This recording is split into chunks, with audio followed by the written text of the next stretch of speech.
خبروں کے سلسلے کو آگے بڑھاتے ہوئے اب رخ کرتے ہیں دودھ خیل کا۔ وزیر اعظم عمران خان کے 11 دسمبر میاں والی عوامی رابطہ مہم جلسے کے لیے ایم پی اے امین اللہ خان کی رہائش گاہ دودھ خیل پر P T I workers convention کا انعقاد کیا گیا، جس میں ضلعی youth wing P T I Malik Umair Sikandar, تحصیل صدر میاں والی شفیع اللہ خان اور حلقہ پی پی 86 کے پی ٹی آئی عہدیداران اور ورکروں نے شرکت کی۔ مزید جانتے ہیں تنویر عابد خان کی اس رپورٹ میں۔ وزیر اعظم عمران خان جو کہ وزیر اعظم منتخب ہونے کے بعد 11 دسمبر کو پہلا عوامی جلسہ کرنے میاں والی آ رہے ہیں۔ اس سے قبل وہ محدود تقاریب میں مختلف منصوبوں کی سنگ بنیاد افتتاح کر چکے ہیں۔ وزیر اعظم کے عوامی جلسہ کے لیے ایم پی امین اللہ خان کی رہائش گاہ دودھ خیل میں پی ٹی آئی ورکرز کنونشن کا انعقاد کیا گیا، جس میں ضلعی صدر یوتھ ونگ میاں والی ملک عمیر سکندر،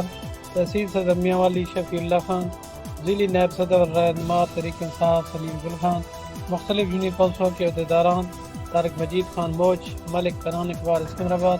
چیئرمین یو سی سوان طارق خان، ملک خان زمان چکڑالہ، ملک طارق رکھی، حنیف خان پائی خیل، حبیب اللہ خان کامریڈ، عاصم خان روکڑی کے علاوہ ورکرز کی کثیر تعداد نے شرکت کی۔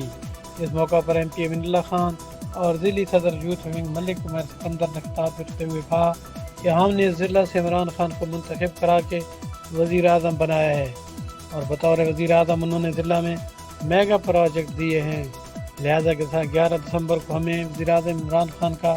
عقید المثال استقبال کرنا چاہیے، تاکہ پوری دنیا کو پتہ چل جائے کہ واقعی میاں والی عمران خان کا اپنا گھر ہے اور عوام اپنے محبوب